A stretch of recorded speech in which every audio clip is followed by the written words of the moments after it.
Hello, hello, hello. Hello, hello. Let's see. Hey guys, just an unscheduled video here. Let's see if it's actually going to show up. I don't know. I think I like the. I still need to kind of practice using my cell phone to go live. Okay, just an audio check there. Hey GW, Michael, how are you doing, sir? Thank you for jumping on here. Michael, are you still doing some videos? Or I know you used to do a lot of Blood Bowl stuff, so I don't know.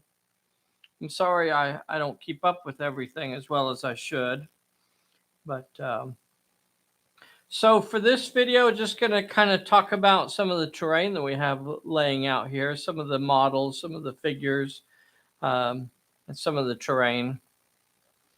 It'll be a relatively quick video. We'll go officially live in about 4 minutes. Not many now doing two jobs. Hey, Marty Devine, how you doing, sir?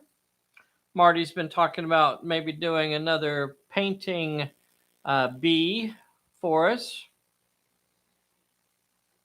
Just going to kind of talk about the terrain a little bit tonight. And this is the setup for tomorrow's game. So I think I have everything where it's going to be now. My spaghetti was too salty tonight. Hey, Distraction Man, thank you for jumping on here, sir. We are going to go live in about 3 minutes, officially live in about 3 minutes. This is just a little bit of a, hey, Neil Morgan's on here. Thank you for jumping on here, Neil. Yeah, this does a lot better job than my tablet of showing me the chat. It's too bad. I wish I could figure out why I can't get the chat to show up as well on my tablet. Got about 2 minutes to go, and then we'll do our official, greeting, and then we'll kind of go around the table and talk about the stuff that's set up out here. Some of the manufacturers that I can remember anyway. So if there's stuff that I don't remember, I'll count on you guys maybe to fill in some of the blanks for me. Spaghetti was too salty tonight. It happens. Let's see. This is scenario number 2 for our Perilous Island campaign. We've been having a lot of fun with that so far. Of course, this will just be the second scenario, but man, that first scenario, that was a nail biter. Could have gone either way. And I don't know how many of you go back and watch those, but I try very hard to go back and watch them. I think it's an opportunity for me to kind of learn and try to figure things out that I can do better. So that's why I try to make sure that I go back and watch them, because in the moment, I'm barely treading water, for the most part, trying to, think about, where the cameras are and, just keeping the game rolling and stuff like that. So it's hard for me to really, get much out of it unless I go back and watch the video myself. All right, let's see. This is about 1 minute. We'll go live. This is also a good video for Vern and Michael Greenhill, which are the two players that'll be playing tomorrow. So it'll be a good video for them to watch. A nice short 5-minute video, plus my 5 minutes ahead of time. So I guess about a 10-minute video or so, for them to kind of get a feel for where everything is set up. Almost time. Almost there. Guys, thank you so much for jumping on here with us tonight. What's your spaghetti policy? What is your spaghetti policy? I don't know. I didn't know I was supposed to have one.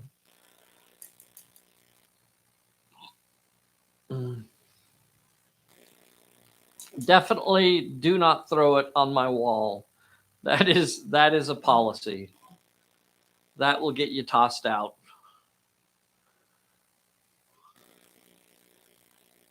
Ah, rookie mistake. Too much salt, not enough water. Rookie mistake. Oh, rookie mistake.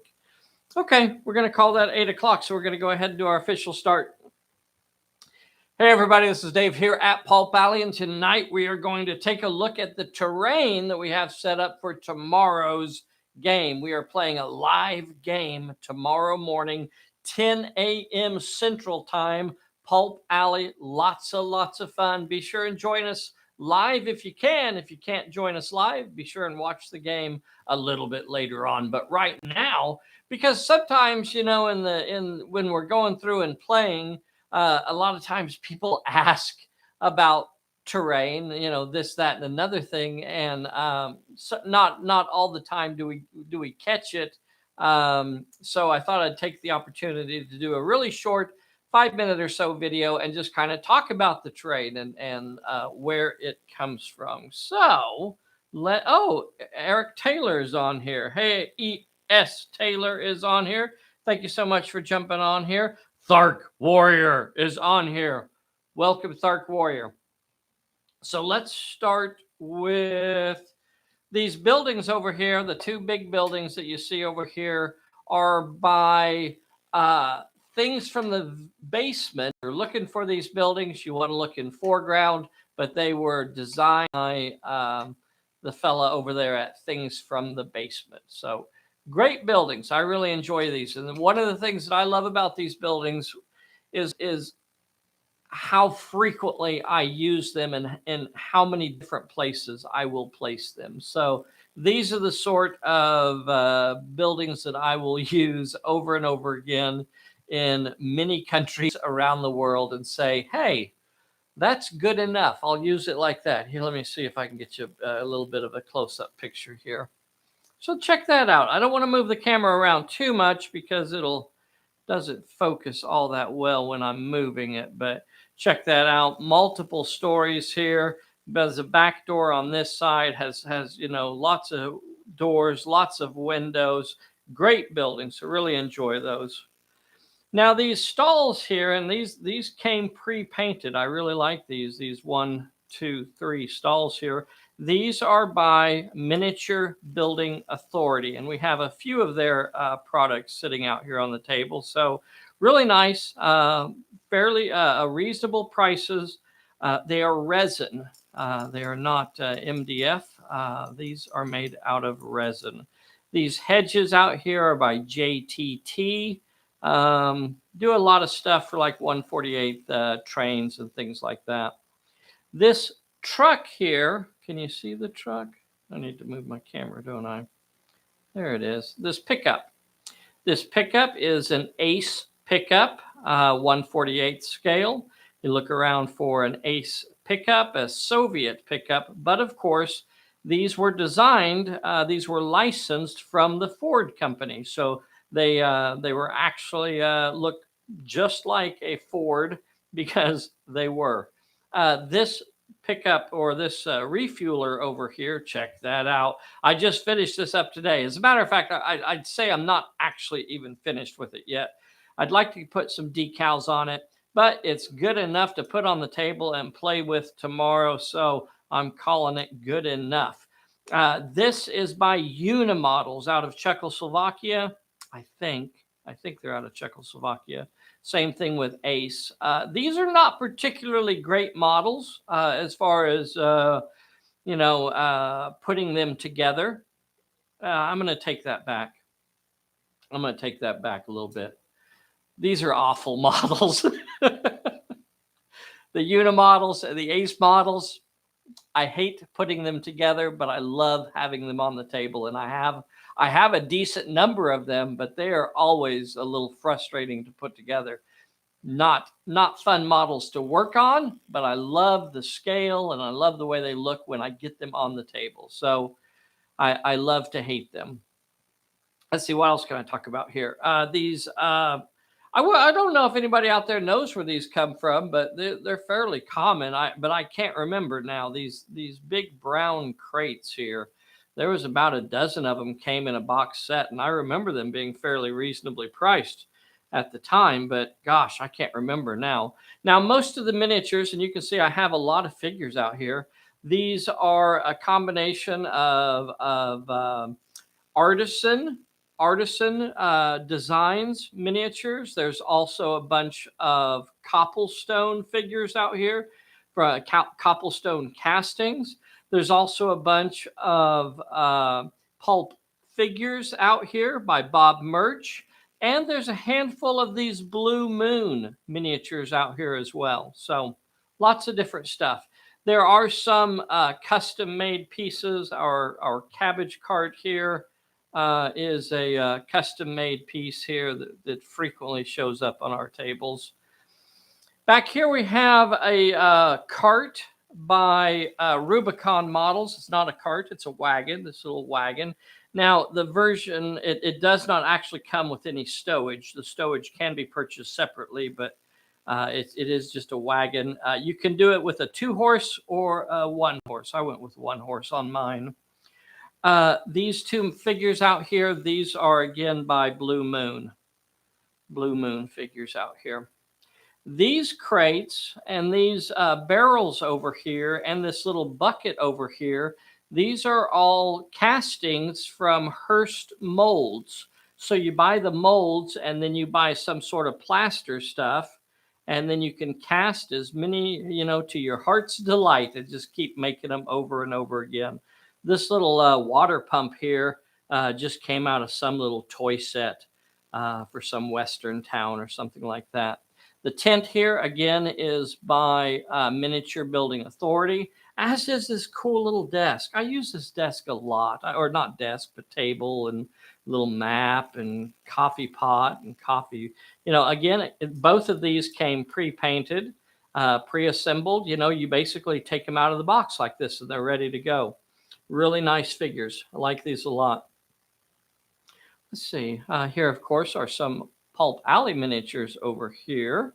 Now, here's a vehicle I could definitely recommend, and it is a Tamaya truck, a Russian vehicle. But you know what? These work so good in so many different settings. I use these all over the place, from Siberia to Kansas to Venezuela.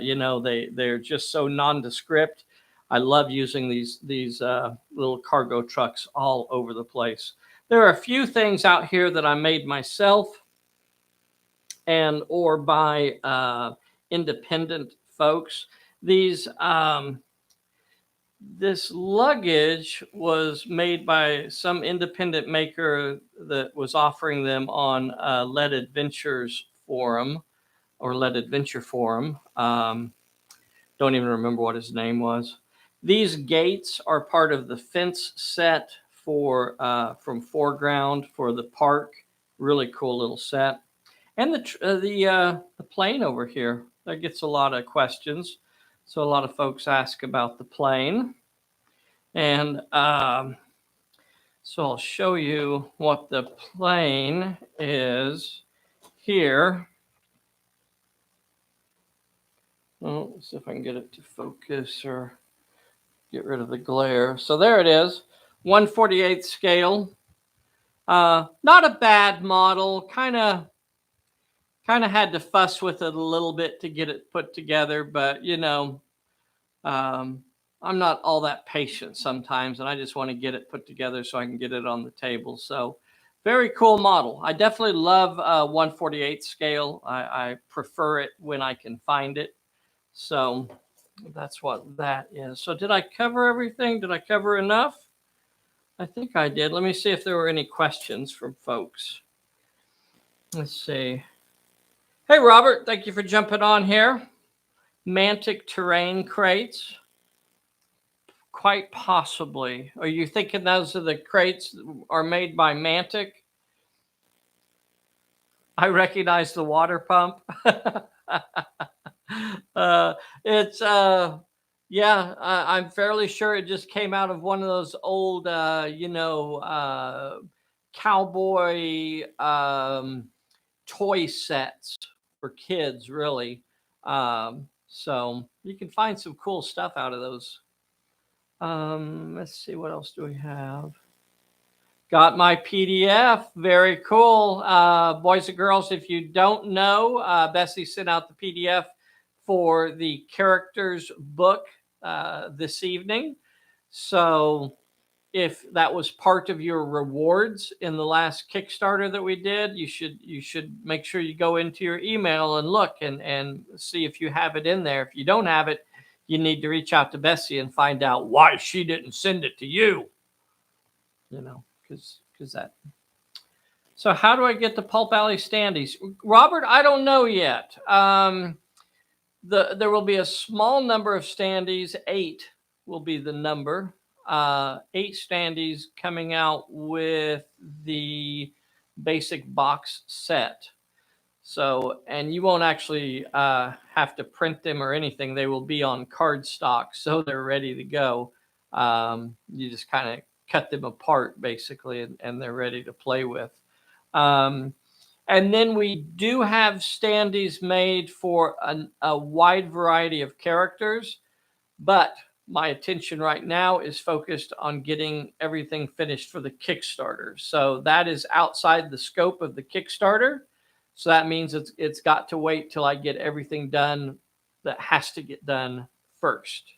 So I apologize for how slow I am, but that's just the way I work, I guess. Hey, Smartass Podcast is on here. Now, is that Eli or Chris or both? Who is that? Which one of you is Erdl Cowtown? Yeah.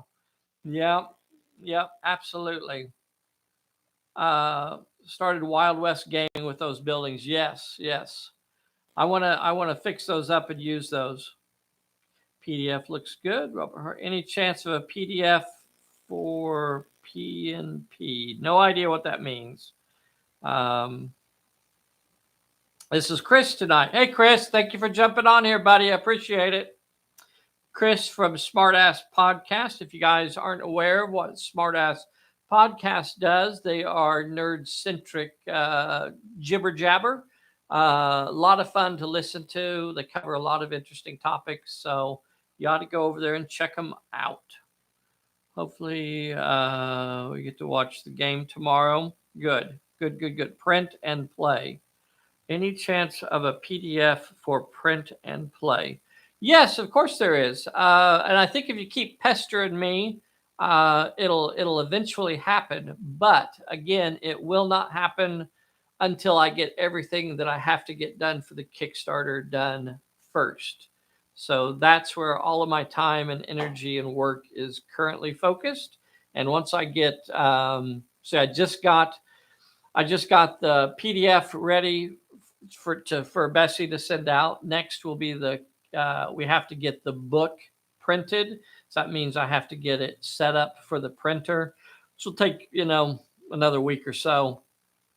And then we have to get the China Station book laid out. So, again, all of this stuff just takes time. And there's only so much Dave, and I have very little bandwidth. All right, boys and girls. Well, if you have any questions about the terrain, be sure and let me know. And please be sure and join us tomorrow, 10 a.m. Central Time, for the live Pulp Alley game. This is a live game. You don't see any other skirmish game doing this. You don't see them doing a live game. Start to finish, no editing, no fancy pizzazzy stuff. This is just a raw in the buff. Well, I'll probably have some clothes on. I'm not certain I'll have pants on, but I'll be somewhat clothed. I may have socks on. So join us for the live game, skirmish game. And normally Pulp Alley is a fast and furious game. It's going to take probably about an hour and a half or so. Sometimes longer. This is a really cool scenario. Final Flight. It's scenario number 2 out of the Perilous Island book. Boys and girls, lots and lots of fun. Thank you so much for joining us tonight. I hope to talk to you soon. See you tomorrow. I guess that's it. Roll credits. Cue the music. Dun dun dun dun dun dun dun dun. Dun dun dun dun dun dun dun dun dun dun dun.